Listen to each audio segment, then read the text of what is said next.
Olá, estamos aqui com Viviane Paz, professora, arquiteta, uma especialista de design de interiores, uma pessoa que já tem uma experiência muito grande em universidades e agora está voltando para a área privada, trazendo para nós aqui um conhecimento muito grande sobre a área de arquitetura. Hoje nós vamos falar o que é arquitetura. Seja bem-vinda, Viviane. Obrigada.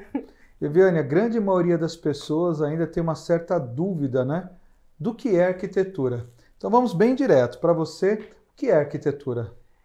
Olha, arquitetura é um estado de vida, assim, é um estado de vida mesmo, assim, é um modo de viver. Um modo de ver a vida, um modo de ver as relações.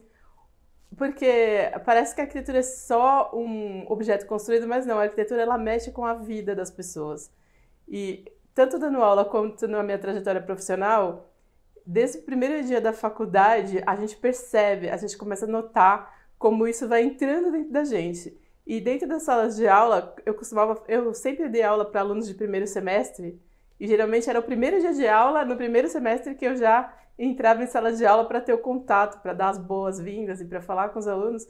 E eu sempre falava para eles, olha, pensa bem se você realmente quer fazer esse curso, porque a partir de agora a sua vida vai mudar. É como se fosse um vírus que tivesse te mordido e você nunca mais vai ser a mesma pessoa. Porque realmente a gente é um tipo de ser humano que vê o mundo diferente e a gente pensa diferente.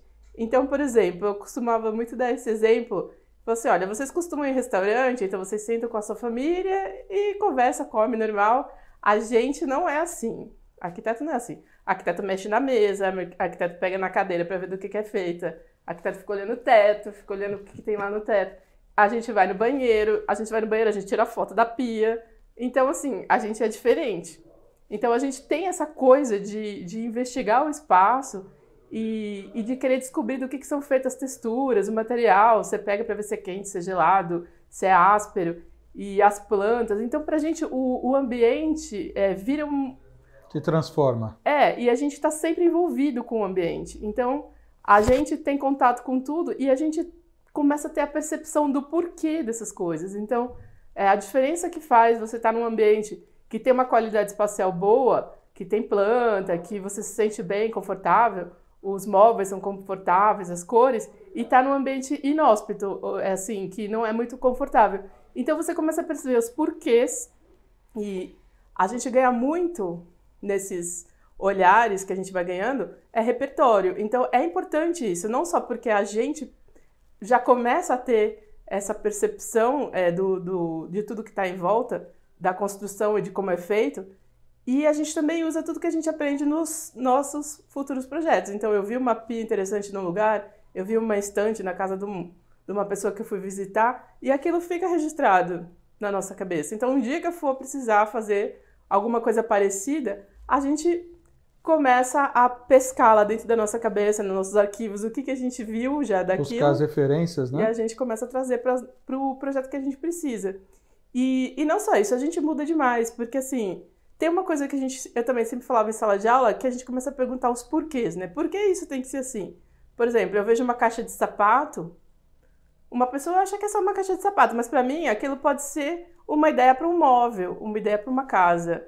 Até uma caixinha de celular também, que às vezes vem com aquelas divisórias para colocar o cabo. O jeito da caixinha, você olha, você começa a imaginar, nossa, isso podia ser uma mesa, isso podia ser uma cobertura de uma casa. Então você vê que a cabeça da gente é totalmente diferente do ser humano normal. A gente é diferente. Interessante. Quando a gente fica pensando em arquitetura, eu fico pensando no jovem que chega a primeira vez numa sala de aula e pensa, eu vou querer estudar arquitetura. Eu queria que você falasse um pouquinho quem são esses jovens, qual a expectativa deles, como que eles chegam a primeira vez, o que eles imaginam, né, que vão encontrar no curso de arquitetura. Então, mudou muito essa questão do ensino, porque ficou muito mais aberta o ensino da arquitetura. Porque quando eu queria fazer arquitetura, eu queria porque eu já venho de uma família que todo mundo é construtor, e eu queria porque eu já tinha essa coisa. A sua família é família de engenheiros, né? Engenheiros, tinham construtora, faziam obra, mas sempre vendo pelo viés da engenharia. Só que eu sempre gostei de desenhar à mão livre, fiz muito curso de desenho, e eu queria a arquitetura mesmo. E eu já tinha isso, porque muitos jovens nessa fase ficam assim, sem saber o que vai fazer, pensam em várias coisas, às vezes coisas até que são meio distantes uma da outra. Não sei se eu quero medicina veterinária ou, sei lá, filosofia, coisas que são muito distantes, assim, né, uma da outra. E eu sempre quis arquitetura, tinha esse foco, assim, dentro de mim. Mas quando eu fiz cursos específicos, porque na minha época você era obrigado a saber desenhar e tinha até uma prova eliminatória, que se você não passasse, você não fazia nem a primeira fase do vestibular. Então, antes de fazer o curso ou de estudar arquitetura, você tinha que saber desenho. Eu fiz 6 meses de um curso lá no Anglo, né, que era um preparatório para o vestibular, que se chamava Linguagem Arquitetônica, para preparar a gente para a prova eliminatória. E ainda tem algumas carreiras que são assim, né? Música, cinema. Tem algumas carreiras dentro da USP, de algumas faculdades, que ainda tem essas provas eliminatórias. Então, a arquitetura ainda tem, na FAU e algumas universidades. Mas, com o aparecimento de universidades pagas, particulares, isso meio que acabou sendo diluído, já não tem essa prova que o desenho é obrigatório. Então, muitas pessoas entram, às vezes até pela pontuação do Enem, deu para arquitetura, então eu vou lá ver o que é. Então, às vezes, meio que a pessoa cai lá meio de paraquedas. Tem gente que viu, porque também tem muito programa hoje dessa coisa de reforma, arquitetura, faz aquelas reformas rápidas. Mudança de casas, mudança de ambientes, né? Parece que é uma coisa muito fácil, né? Tipo, você faz assim, já tem a ideia, já faz, já fica pronto, já fica lindo. Termina tudo num dia, né? Num programa já está tudo pronto, então, né?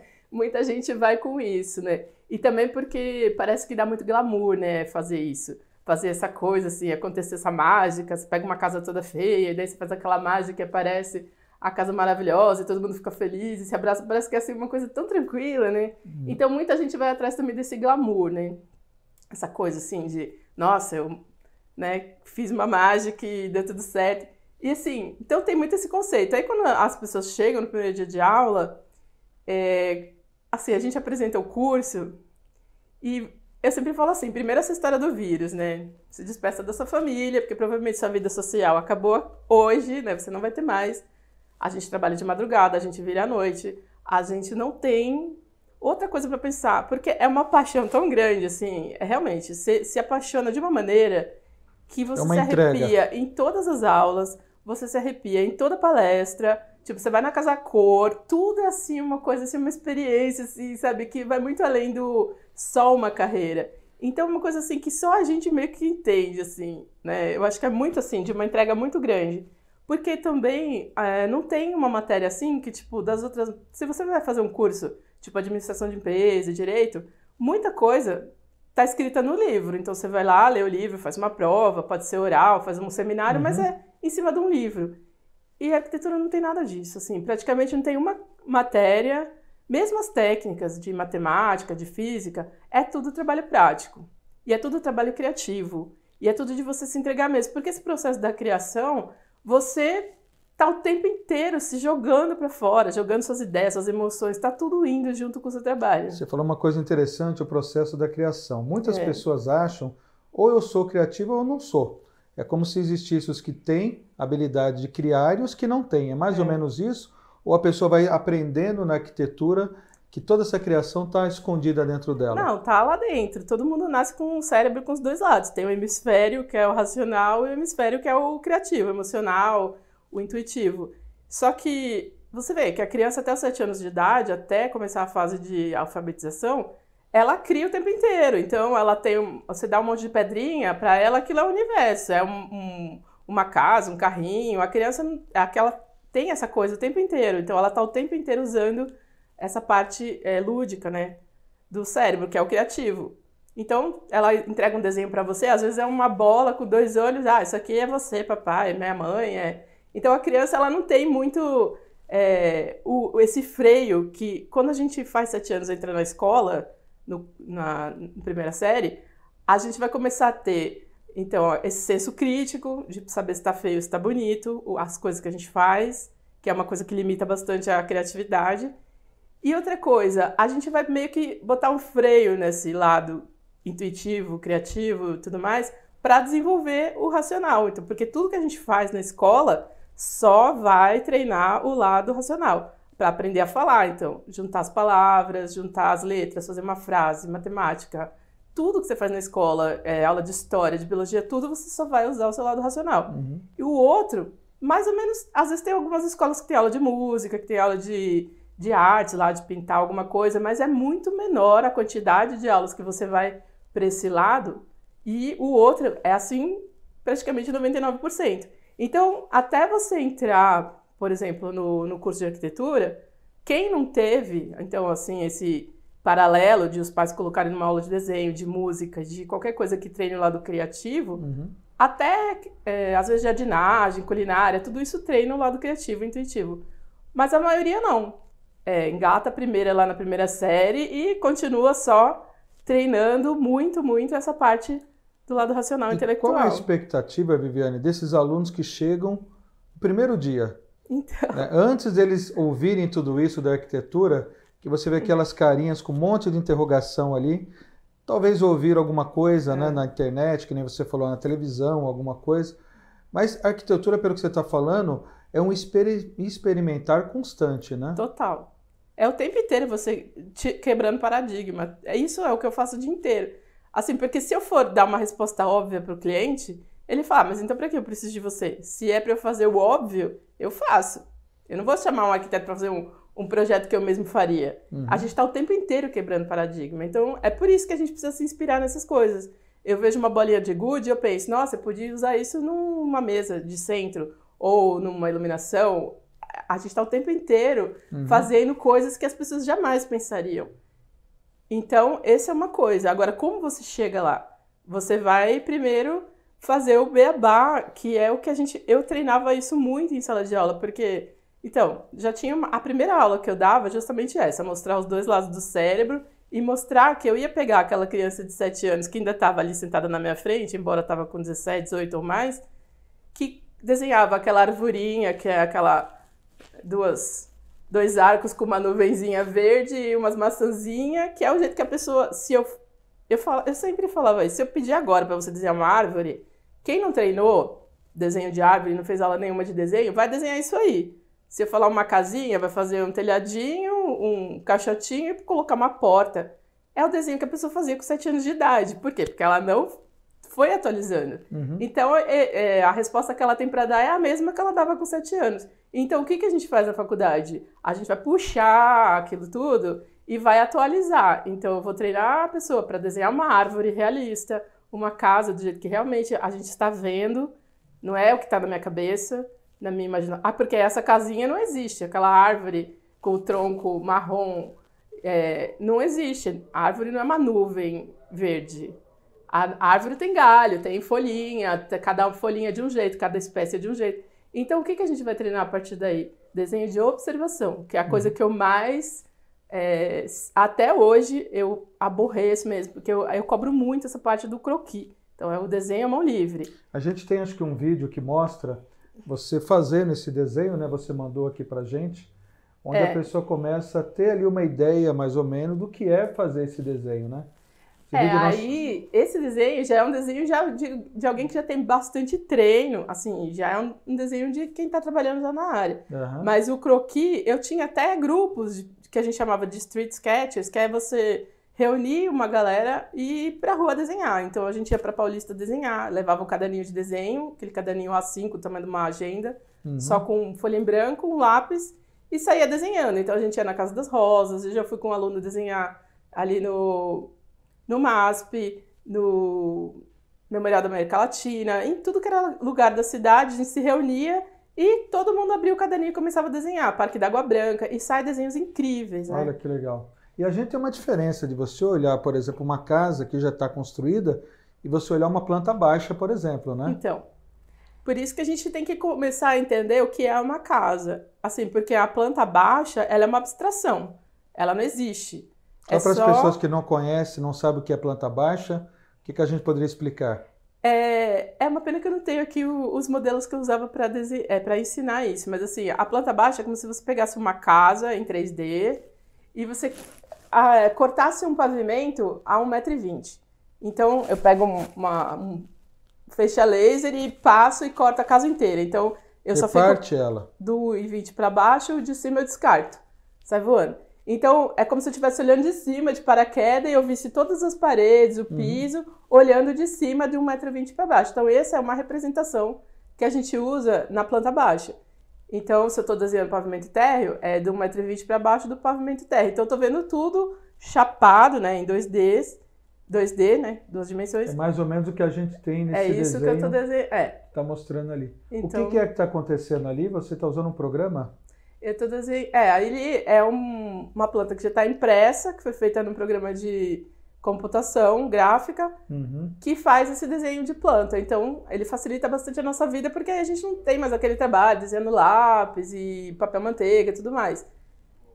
Então, já é um desenho que, assim, não tem como você entrar na faculdade e já sair fazendo isso. A gente tem que passar por todos os processos que eu estou falando. Então, primeiro você vai fazer croquis, você vai aprender a fazer desenho técnico aos poucos, vai ter aula de como fazer a planta, peso gráfico, como que representa uma escada, um pilar. Tudo isso a gente vai dando, né? Por isso que a arquitetura é multidisciplinar, porque tem que ter todas essas matérias que são da grade curricular, por exemplo, desenho, história, estética, história da arte, tecnologia da construção, estrutura, ergonomia, um monte de coisa, conforto, planejamento, paisagismo, tudo isso a gente coloca numa planta como essa na hora de desenhar.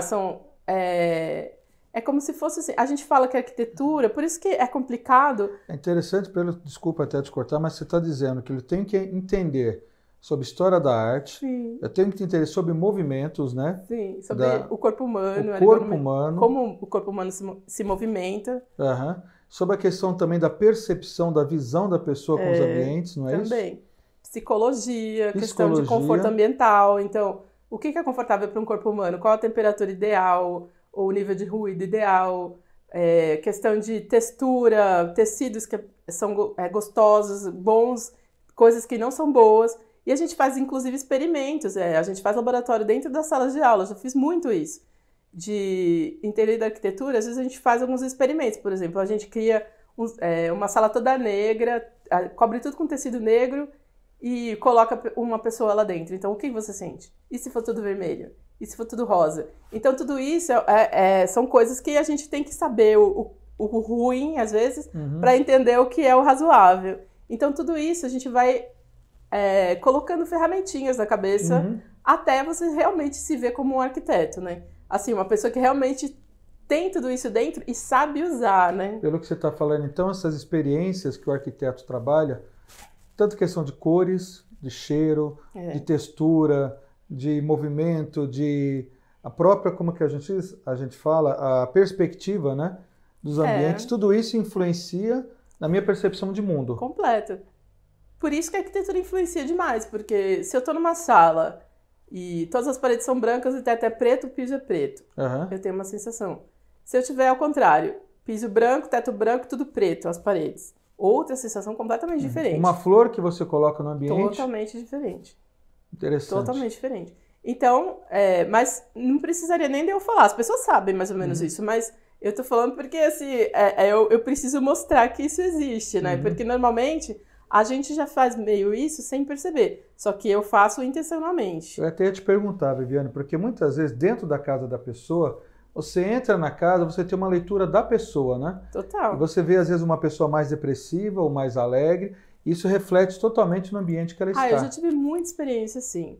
Mas, por exemplo, até não precisa ser nem, assim, obras incrivelmente belas. Assim, às vezes uma casa normal, de uma pessoa normal, uma família normal. Eu já tive experiências, assim, dentro do meu trabalho de hoje, de fazer reforma e tudo mais, às vezes acontece de chegar para mim, e eu tenho uma empresa que faz trabalho de drywall, de gesso e tudo mais. Então, às vezes acontece das pessoas me conectarem, entrarem em contato comigo pedindo serviço de drywall e execução, né? Então aí não é nem a questão da arquitetura, que é um serviço.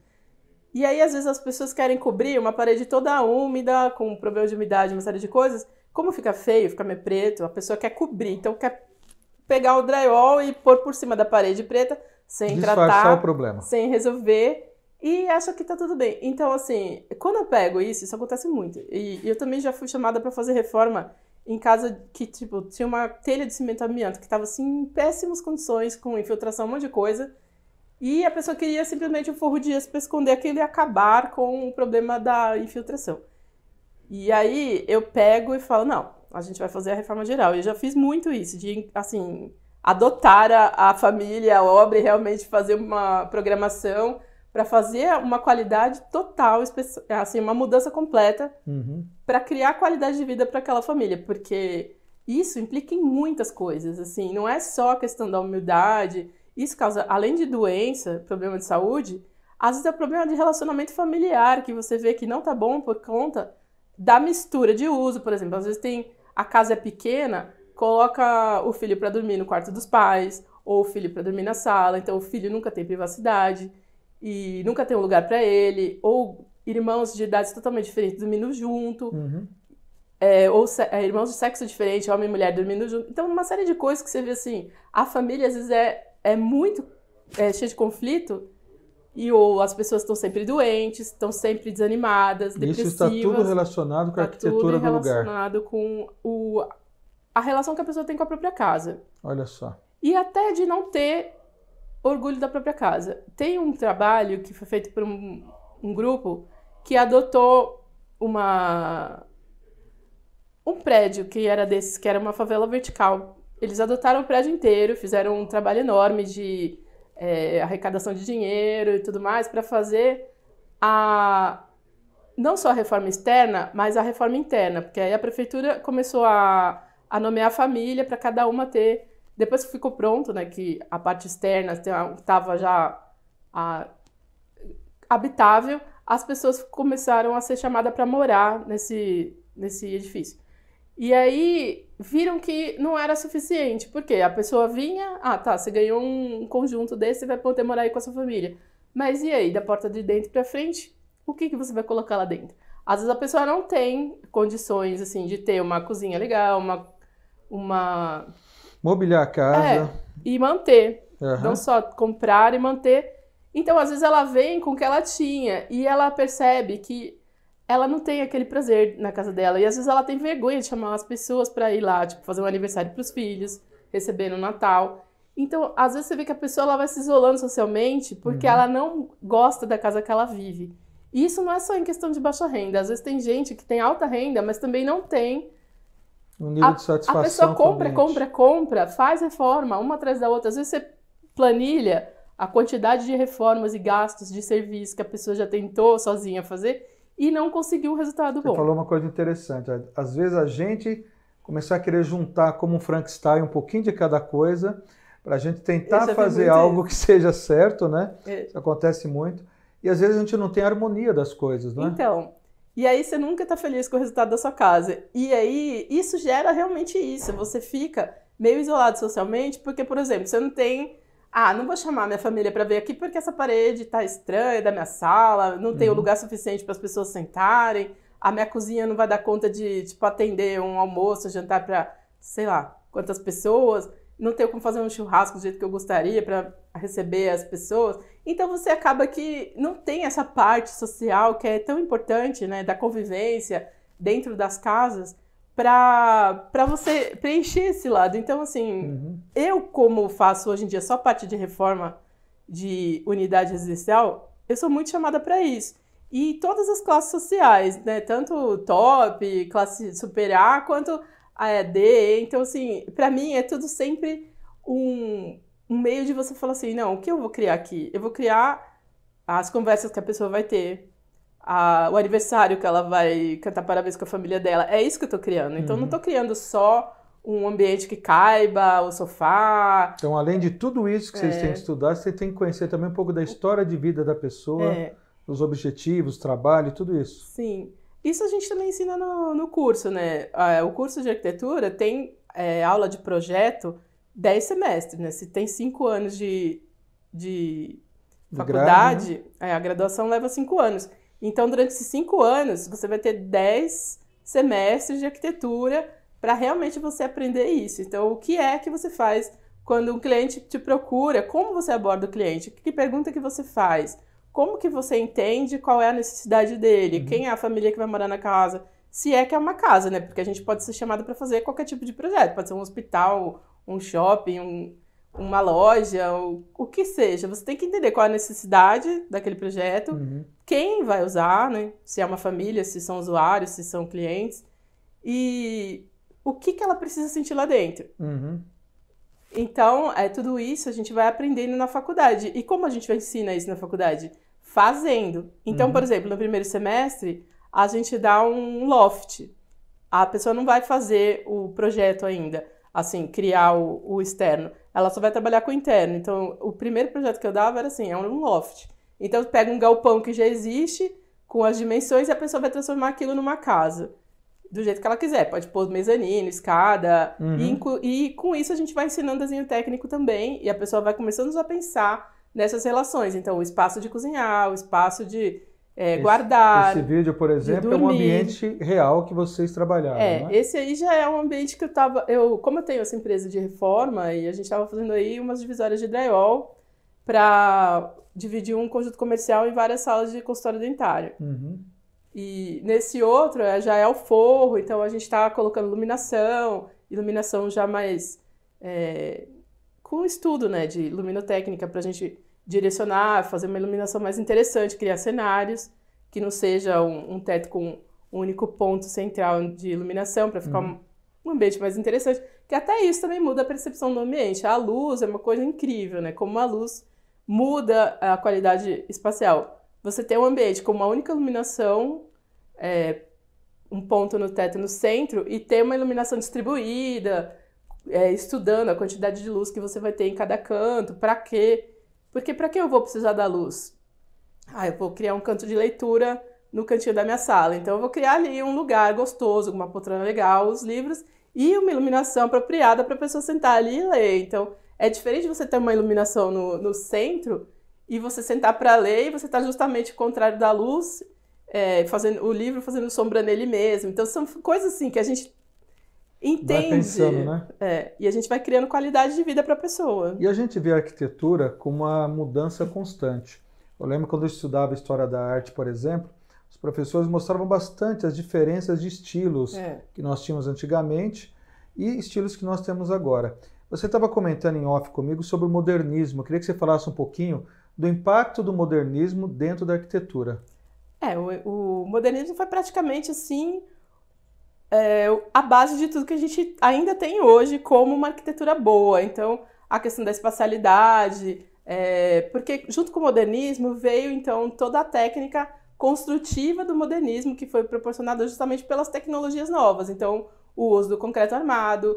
Então, o concreto armado, diferente do tijolo, né, e daquelas outras metodologias antigas de construção, o tijolo não permitia que eu fizesse uma sala de 100 metros de comprimento por 50, livre, sem pilares interrompendo. Então, o concreto armado e todas essas formas estruturais que o concreto proporcionou, trouxe, assim, uma das coisas foi essa. Então, a amplitude dos ambientes, grandes panos de vidro. O vidro também foi uma coisa que foi sendo introduzido aos poucos até tomar a importância que ele ganhou hoje. Você estava comentando, inclusive, que antigamente se usava muitos tijolos, né? Sim. Para você ter uma estrutura de tamanho, de altura limitada. Era, né? bem limitado.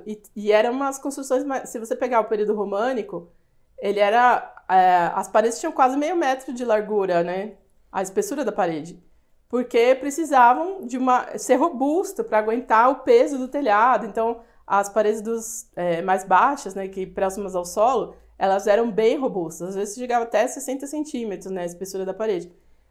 E as partes de abertura eram bem restritas. Justamente por isso, você tinha que dar conta de fazer aquela abertura sem complicar a parte estrutural, né? Ela teria que continuar funcionando. E quando a gente pega, Viviane, por exemplo, o Paternum, né? Você pega o Coliseu Romano, você pega aqueles arcos, como o Arco do Triunfo, que você utiliza, por exemplo, a questão das pedras. Eu queria que você falasse um pouquinho como que era essa engenharia tão avançada para aquela época, de utilizar, por exemplo, as pedras para poder fazer tudo isso. Mas continua sendo a mesma técnica. Na verdade, a gente ainda usa a parte do arco, essas formas. O arco, por exemplo, ele tem uma forma que ela é estrutural.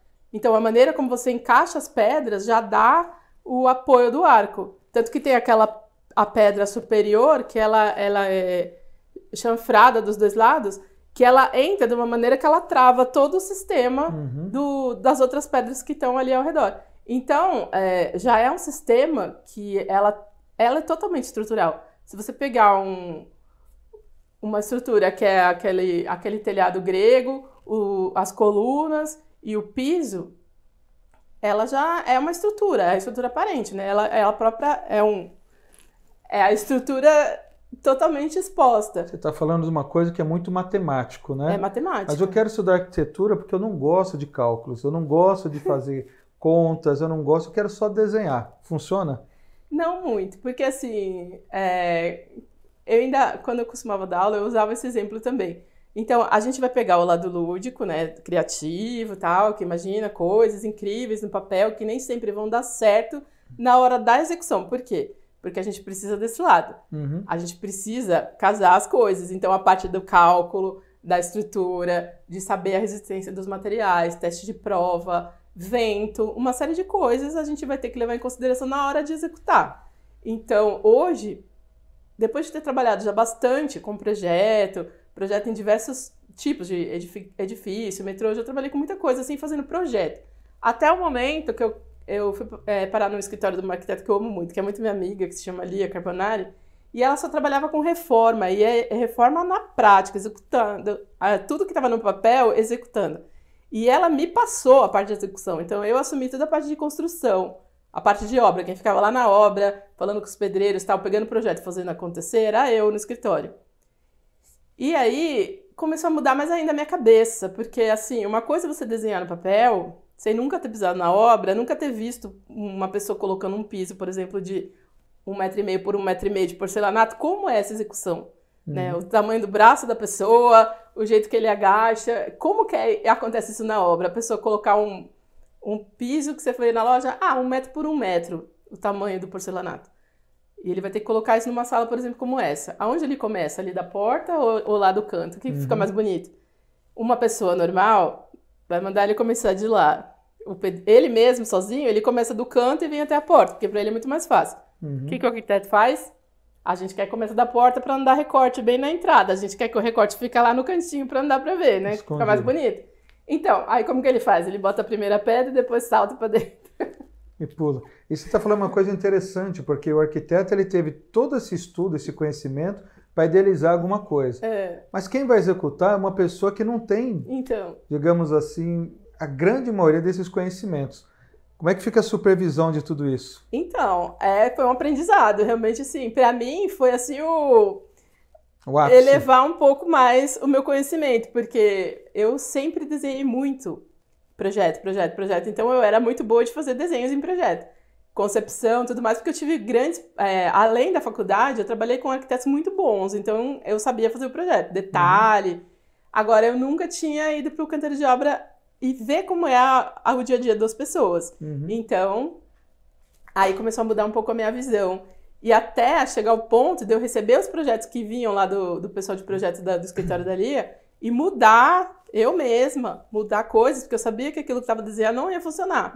Por exemplo, não tem como você fazer um recorte em H num piso de 1 m por 1 m com porcelanato para ficar bom, por exemplo. Por que você precisa do recorte em H? Então, você faz a paginação do piso de uma maneira que você não chegue nessa necessidade. Então, eu aprendi a paginar piso, paginar tudo. Por exemplo, você vai criar um nicho no banheiro, que hoje está muito comum, né? As pessoas querem um nicho na parede do box. Então, como você faz aquele nicho acontecer para casar certinho com o revestimento que tem ao redor, ao encaixe de tomada? Eu comecei a ganhar uma visão, assim, desses milímetros de obra, né? Tanto que hoje eu, assim, faço muito detalhamento de marcenaria, iluminação, mármore, granito. Quando o pessoal do mármore está na obra, não é um dia de você falar, hoje eu não vou porque vai o pessoal do mármore. Não, é o dia que eu tenho que estar lá. Eu só marco o pessoal do mármore para fazer furação, encaixe, por exemplo, numa pia de cozinha, quando eu estou na obra, porque eu tenho que estar lá olhando ele fazer. Porque 1 milímetro que ele erre no recorte é 1 milímetro que, assim, eu acabei com aquela cozinha, né? Então, assim, essa parte de execução, para mim, é uma coisa apaixonante.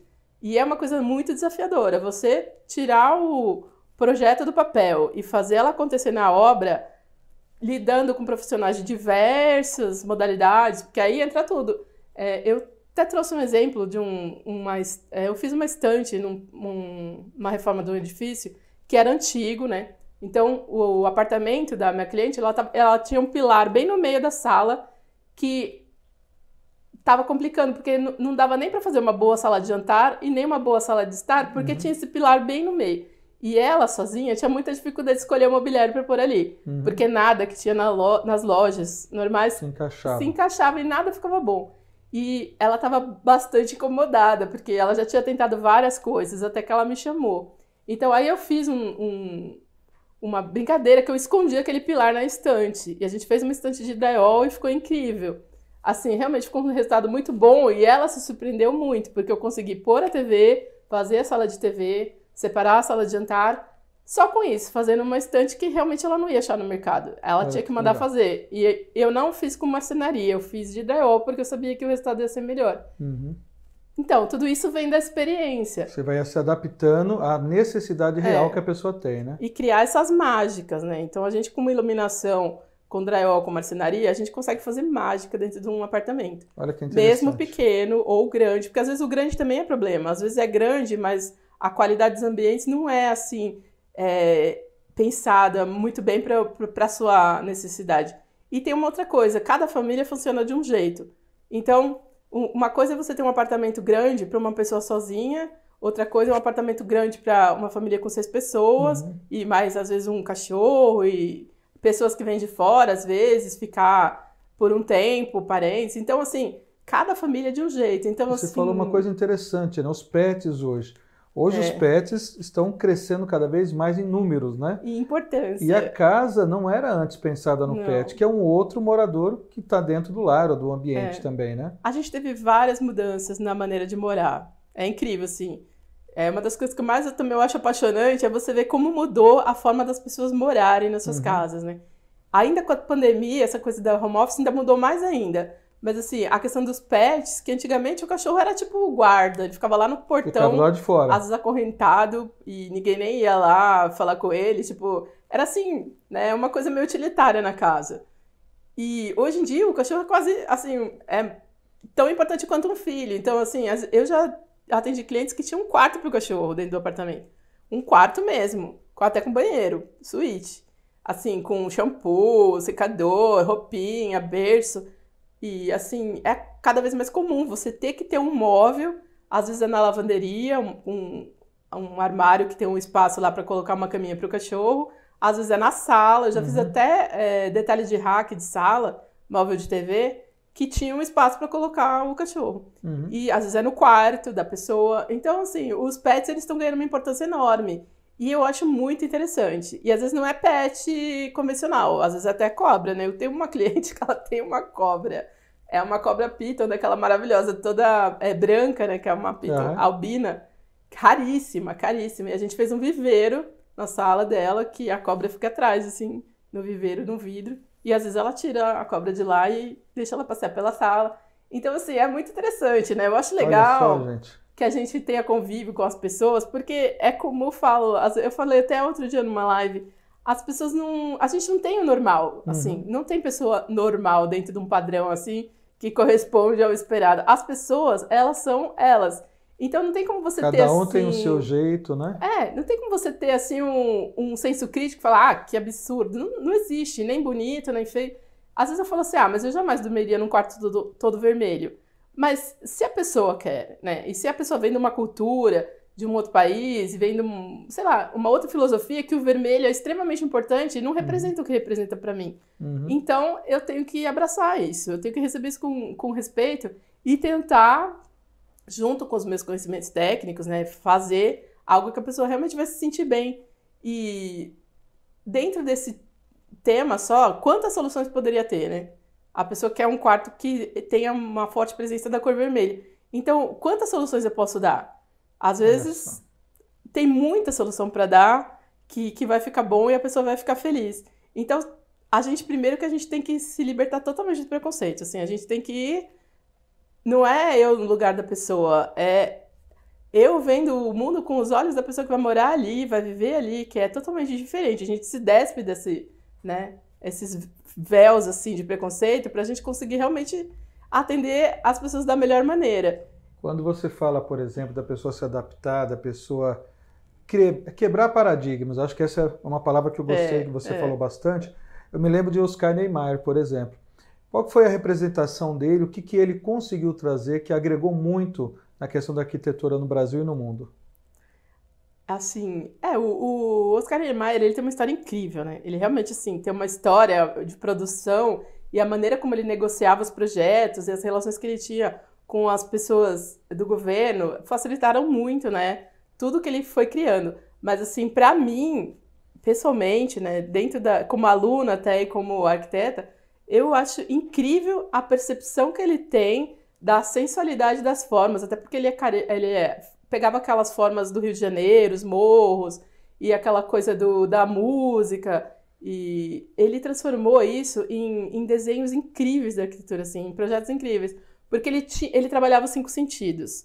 Então, essa arquitetura mais orgânica, que tem formas, curvas, é uma coisa que muitas pessoas têm um pouco de receio de entrar por esse caminho, porque é mais complicado de desenhar, é mais complicado de fazer, as formas não são as mais convencionais. É assim, você assumiu um risco de estar fazendo uma coisa diferente e nem é todo mundo que topa. Às vezes as pessoas preferem as formas mais ortogonais porque já está aí no mercado, é padrão, você consegue encaixar uma janela, o mobiliário. Quando você pega uma coisa curva, já é mais complicado de você trabalhar. Você vai ter que fazer tudo. O vidro vai ter que ser especial, tudo vai ter que ser feito para aquilo. Tudo, então, né? não só você, mas o calculista, a pessoa da estrutura, o marceneiro, o vidraceiro, todo mundo vai ter que embarcar nessa ideia para produzir aquilo que você está imaginando. Então, é uma obra mais cara, é uma obra mais trabalhosa, é desafiadora.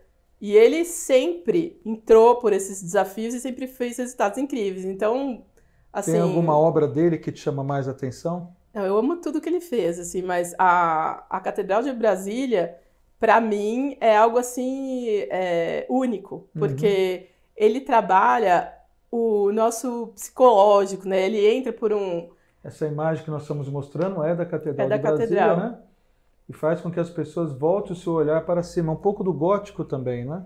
Segue muito essa linha do gótico, daquele conceito de que Deus é elevação, você tem que se elevar para atingir o sagrado, que ele levou isso a um nível assim incrível, porque inclusive ele criou a entrada dessa catedral pela parte de baixo, né? Você chega, entra por um lugar que você não dá nada, por exemplo, é uma galeria que sem muito apelo, assim, em nenhum sentido, você não se sente num lugar especial. E, de repente, você sobe a escada e a escada você começa a subir e depois ela se abre. E aí você já tem um movimento automático de olhar para cima e aí você olha aquele céu, aquele vitral todo azul e você não, mesmo que você não tenha religião e que você não se sinta tocado por essas questões religiosas, doutrinárias, mesmo que você nunca nem tenha ouvido falar, você se emociona dentro desse lugar. É um espaço que mostra pra gente uma grandeza, né? Se sente a grandeza que do tudo céu, é muito grande, né? E ela é muito cheia de significado. Apesar dela ser uma catedral ecumênica. E como é que fica a acústica aqui também? É bem pensada a questão da acústica, não é? A acústica foi pensada. Não, teve profissionais incríveis que trabalhou em todas essas questões. Então, assim, ela é perfeita em todos os sentidos, né? Você consegue se ouvir, você consegue ouvir o que a pessoa está falando, aí o palestrante e tudo mais. Mas, para mim, é, assim... uma referência, né? É uma referência do que é uma boa arquitetura. Então, tem muita coisa da base modernista aí, a questão da amplitude dos espaços, do concreto armado, a estrutura aparente. Então, você entende o que é aí a viga, os pilares, o sistema estrutural está bem claro. Então, você vê que ele bebeu nas águas das leis modernistas, né, das regras modernistas. Mas ele cria essa arquitetura toda exuberante, com essas formas mais sinuosas, que é a marca do trabalho dele. Então, nós temos ali também umas outras imagens de outros lugares de Brasília que também seguem um pouco esse estilo. Então a gente vê que ele foi trazendo um conceito que foi depois sendo muitos absorvido. Arquitetos... Nós temos aí o Templo da Boa Vontade também em Brasília, ele também segue essas linhas, né? Voltadas para o céu, de você entrar por baixo também. Ali em Brasília acho que tem um limite de altura também, não tem? os prédios serem Tem. construídos até determinado limite? Tem, porque ela é toda horizontal, era toda plana, né? Aham. Então, e o Niemeyer, ele também projetou Brasília, né? Ele projetou tudo, inclusive aonde está a catedral que ele colocou. Então, nada ali é, assim, um acaso. Ele projetou tudo. As alas, os setores, É a o forma de formato um das avião, ruas, inclusive, a forma de Brasília, uma né? asa. É um pássaro com as asas abertas. Aham. E tem toda uma filosofia por trás, é incrível o projeto. Então, assim, apesar de só o Niemeyer aparecer, né, o nome dele sempre ficou famoso, Aham. se não fosse o Lúcio Costa, que era quem viabilizava todos os projetos da parte estrutural e tudo mais, não teria essa resposta que ele teve na arquitetura, né? O Lúcio Costa é muito importante, tanto quanto o Niemeyer, embora a gente... E eu brinco muito isso com os meus amigos engenheiros, né? Porque eu sempre falo assim, não adianta, vocês podem fazer cálculos, vocês são um gênio, mas quem aparece é o arquiteto. E nós temos alguns outros slides, algumas outras imagens que a gente vê também todo esse trabalho que você faz, né? A gente pode ver, por exemplo, essa questão da sinuosidade, das formas, dos ambientes, que vai aparecer depois em tudo, né? Tanto a parte interna quanto a parte externa também. A gente sempre trabalha assim. Então, quando eu estou trabalhando num projeto, por exemplo, eu falei a história da planta, né? Que a gente vê como se a gente tivesse cortado o teto e visto a 1,20 m tudo que está em plano, né? É uma abstração, na verdade, isso não existe, né? Só existe, é uma forma de representar para a gente trabalhar melhor o espaço e ficar bem claro. Tem um outro desenho, que é aquele que está ali no vídeo que eu estou mostrando, que é ao contrário, é um corte, que a gente chama uma elevação. Aí um outro sentido. A planta a gente corta na horizontal, 1,20 m. Os cortes é como se eu cortasse na vertical. Eu corto, por exemplo, eu cortei tudo aqui, eu só estou olhando aqui, essa parte sumiu. Então eu vou ver tudo que eu estou vendo de frente, como se não tivesse essa parte. Então aí eu entendo as relações na horizontal, que é a planta, a questão de tamanho, de espaço, se cabe as coisas. E no outro sentido, eu trabalho as relações verticais. Então, se eu preciso fazer uma escada para vencer a altura de um piso para o outro, como que eu vou trabalhar? Vou trabalhar também em corte, porque eu preciso fazer os degraus, preciso fazer o cálculo, ver se está chegando, todos os degraus do mesmo tamanho. O que tem de escada de tamanho errado, né? A escada é uma arte, né? A escada realmente é uma arte. Você calcular e saber executar direito na obra, realmente é uma arte. Mas é necessário. Então, se eu for fazer um elevador, por exemplo, também, eu tenho que trabalhar em corte, em planta, em elevação. E a gente faz esses desenhos em 2D, né? Mas na minha cabeça, eu tô vendo o todo. Eu tô vendo já em 3D. Eu tô vendo... Porque assim, eu também falo isso muito para os meus alunos, né? Quando a gente, por exemplo, eu tô desenhando uma casa, tô fazendo uma planta. Cada janela que eu tô colocando, eu tô interferindo no externo. Porque essa janela, ela aparece lá fora. Então, eu também tô trabalhando toda a estética de fora.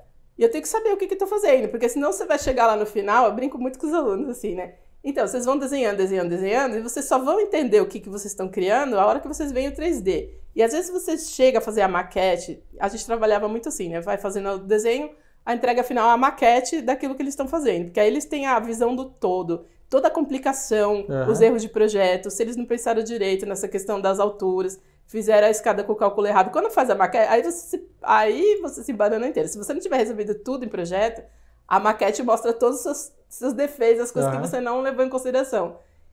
Então, a maquete é incrível, porque assim, é você fechar todo o conceito e ver se está realmente funcionando aquilo ali. Tá. E quais são os erros que geralmente a gente costuma ver em arquitetura? Muitos. Assim, de todos os... Tanto de concepção, né? De às vezes o projeto não dá certo, mas isso todo mundo já passou. Até os grandes mestres da arquitetura, inclusive Niemeyer, inclusive Le Corbusier, inclusive o pessoal lá do Gasperini, todo mundo já passou, todo mundo já teve, eu já tive erros assim que por N milhões de razões, assim, às vezes é problema de concepção, às vezes você teima em coisas que de repente por exemplo, eu vou falar o caso do Le Corbusier. Tem uma casa que se chama Villa Savoy, que ele criou uma casa dentro dos conceitos dele, duros, ele fez uma casa toda branca, uma casa incrível, que eu amo. Eu gosto tanto desse projeto que eu tenho um Lego que fizeram de algumas obras de arquitetura, e eu tenho um Lego que você monta e dá essa casinha, né? Então ela é maravilhosa, ela tá em tudo que é revista de arquitetura e tal, mas ela teve um grande problema, porque ela é uma laje plana, que é um dos outros regras aí do modernismo, é laje plana, não ter telhado. Se você tiver telhado, você vai ter que tipo, você faz uma platibanda um pouco maior e você não tem aquele telhado colonial, o modernismo praticamente não existe telhado, você vai ter sempre laje plana.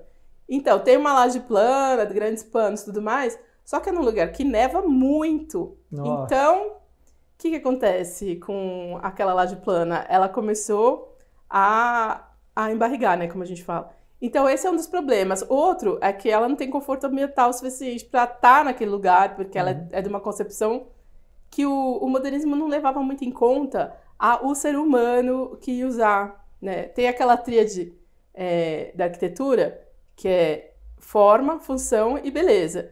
E o modernismo usava muito, assim, ia muito para esse lado da forma. Função. Era a forma dura. Então você fazia caber a função ia caber ali de qualquer jeito. Você criava a sua cozinha ideal do jeito que você achava ideal a forma, só que a função, ela era meio que tinha que dar certo. Não, ela ia dar certo ali. E não importa se você estava na Europa, no frio, no calor, em Manaus, se chove, se não chove, é aquilo, entende? Então, eles tinham isso, essa coisa de querer impor realmente as formas e as soluções, sem muito levar em conta a questão da função e o local, o ser humano.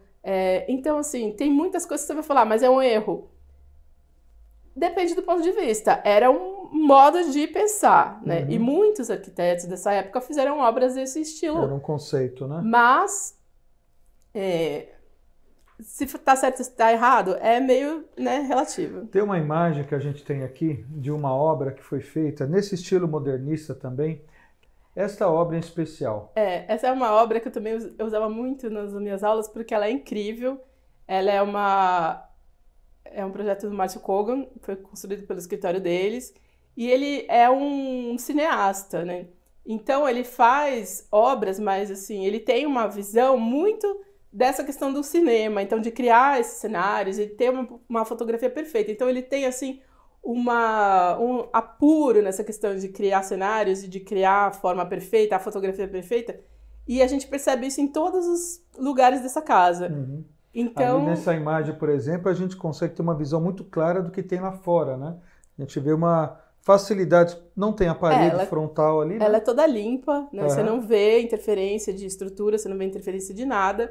Ela tem essa caixa praticamente suspensa, porque você não vê a parte que segura ela também, né? Ela tá toda sombreada, a parte de baixo, que é a parte estrutural, né? A parte que sustenta essa caixa, você praticamente não vê. E ali é o setor de serviço, então tudo que é de serviço tá ali, lavanderia, cozinha, toda essa parte de serviço tá na parte de baixo, aí você sobe a escada e ali, essa parte que é toda iluminada, essa caixa principal, ela é o setor social da casa, então onde tem a sala de jantar e a sala de estar.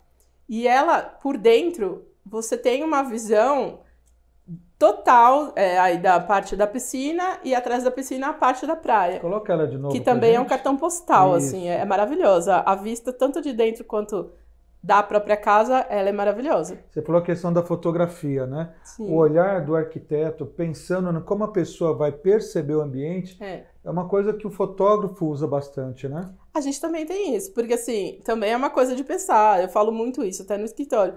Se você abre, por exemplo, eu estou numa sala de estar. Se eu abro uma janela, eu tenho que pensar em tudo, né? Não é só na questão... Porque assim, a janela serve para quê? Para entrar sol e ventilação, a princípio. Só que ela também tem um contato, uma comunicação visual com a parte externa. Então, você não vai abrir sua janela para uma parede que está a 1 metro de distância da sua janela, porque você não vai ter visão nenhuma.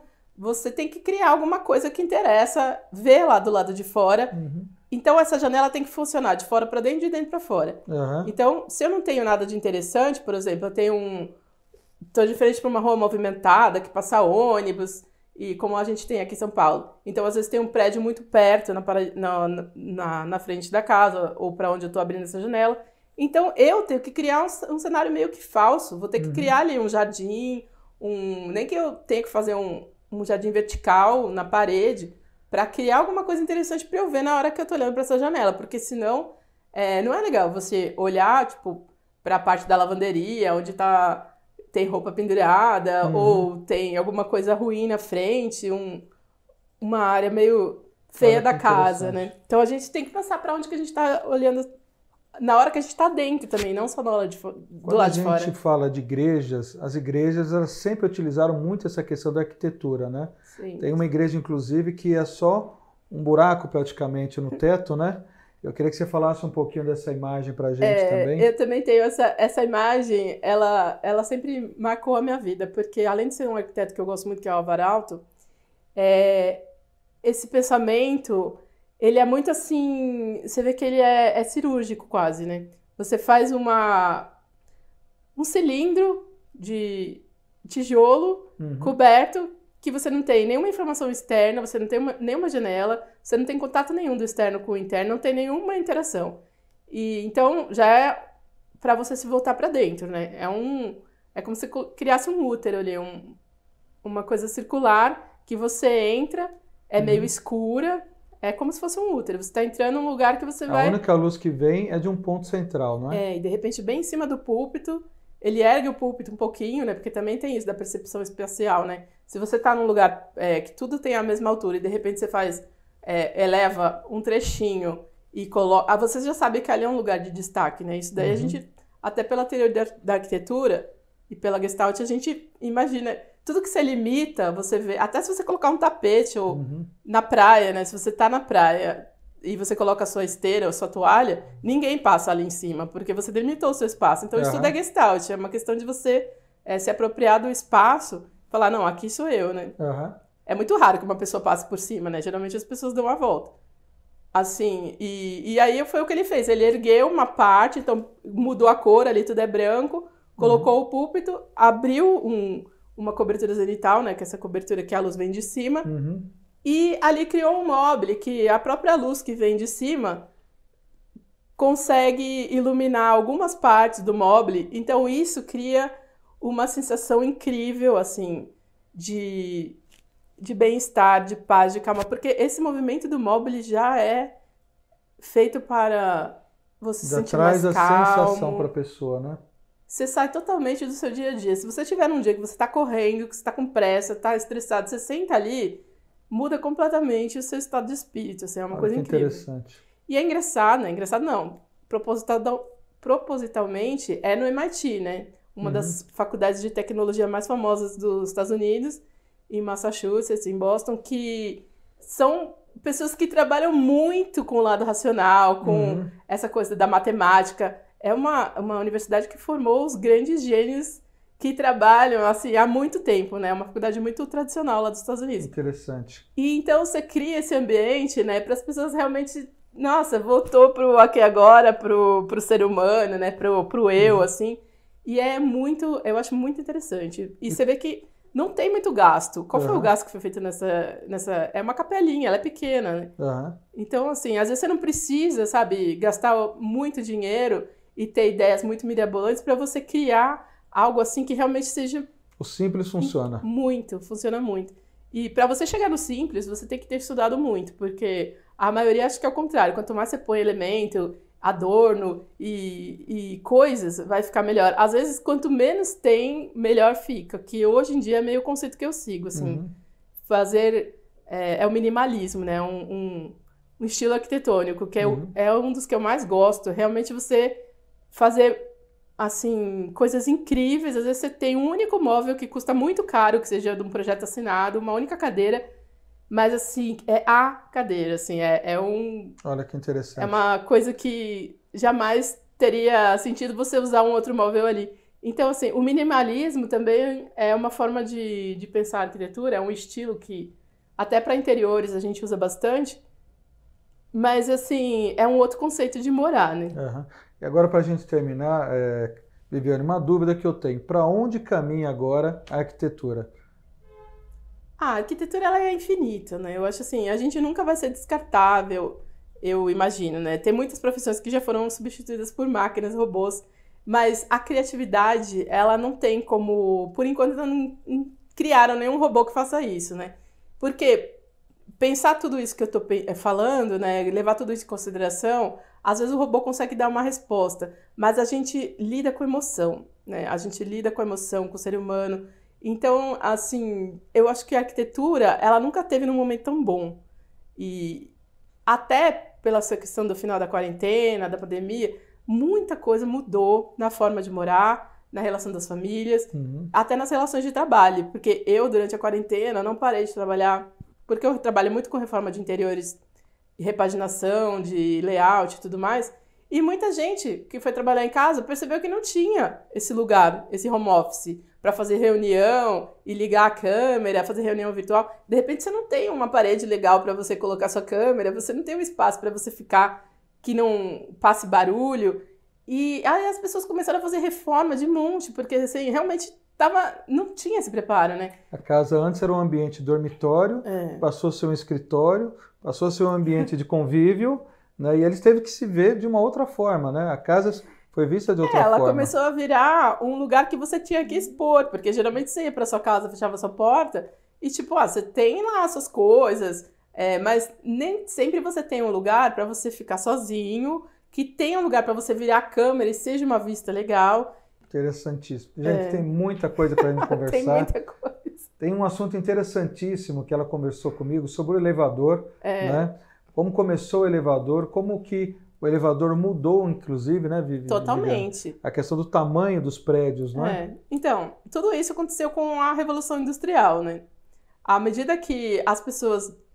sempre tinha 2, 3 andares, né? Porque como que você vai vencer mais do que 5 andares? A gente tinha construções muito palacianas, bacanas, até em São Paulo mesmo, ali na Paulista, aqueles palacetes, mas não chegava mais do que 3 andares, porque mais que isso já é incômodo, né? Você ter que subir, descer. Então, parava por aí. À medida que o elevador começou a ser uma coisa possível de se colocar dentro de uma construção segura, e barato nunca foi, né? Ainda é caro elevador, mas assim, à medida que se tornou possível você trazer o elevador e você romper esse limite vertical de você realmente poder subir, descer e ser rápido e tudo mais, né? E frear. Então, o freio, né? Descobriram um jeito de frear com segurança. Milhões de pessoas morreram tentando, né? Teve gente que tentou e não conseguiram frear e a pessoa não sobreviveu. Então, assim, teve várias coisas que foram acontecendo, pesquisas mesmo, bancada por indústrias, até que se chegou nos resultados que, até hoje, né? A tecnologia ainda está evoluindo, mas à medida que foi razoável, os cenários começaram a mudar. Nova York começou a ter arranha-céus, em Chicago, Nova York e São Paulo, veio para todos os lugares. Então aqui a gente começou a ter os primeiros prédios, né? O edifício ali, o Conde Prates, depois o Martinelli, e foi dali que começou São Paulo a virar o que é hoje o centro, né? Aquela imensidão de prédios, a Paulista também, ela inteira tomada por prédios, e a gente ainda está fazendo coisas ainda mais surpreendentes, né? Hoje tem edifícios que passam de 100 andares, então, assim, ainda estamos evoluindo. Tem edifícios, inclusive, hoje que são giratórios, né? Que a planta tipo, o andar tipo, ele gira em torno de um eixo, as coisas estruturais já não são tão fixas, eles estão conseguindo fazer um monte de estudo, né? Em Dubai, você vê assim, em Singapura, tem uma arquitetura assim que você fala, meu Deus, parece coisa de filme, né? De ficção científica, e tem muita coisa acontecendo. Então, assim, eu acho que a arquitetura é um universo, assim, incrível, infinito, que nunca vai parar, né? A gente nunca vai parar de inovar, porque sempre tem alguém com essa pergunta do porquê e por que não, e por que não pode ser diferente. Então, a gente é, assim, uma máquina de criar novidades, né? Quando você acha assim, ah, não, agora isso é o máximo. Não, já tem alguém pensando muito mais para frente, né? Gente, obrigado, Viviane. Você trouxe para nós, assim, uma experiência incrível de muita coisa que a gente começa agora a entender um pouquinho mais sobre o que é arquitetura. Legal. Eu acredito que os alunos, as pessoas que querem estudar, ou mesmo a pessoa da sua casa, né? Que começa a olhar o seu ambiente e olha sempre e fala, poxa, acho que eu posso mudar alguma coisa. Ah, sempre pode mudar. Isso é uma coisa que a gente tem. A gente reforma todo lugar que a gente tá. A gente senta, a gente começa a pensar, nossa, e se aquilo lá fosse de outra cor? E se aquele móvel tivesse do outro lado? Então, isso aí é uma coisa que na nossa cabeça, assim, é o tempo inteiro. Assim, a gente não consegue ter um freio. Que legal. A gente agradece a sua presença. Com certeza, todos nós aqui Gostamos muito de entender e estudar um pouco mais sobre arquitetura e fica o convite para você estar outras vezes aqui com a gente também. Será um prazer, sempre que quiserem, é só chamar. Essa é a TV Eu Amo, onde tudo que você ama está aqui com a gente. Seja com a gente, siga a programação, continue nos assistindo, tem muita coisa boa vindo por aí.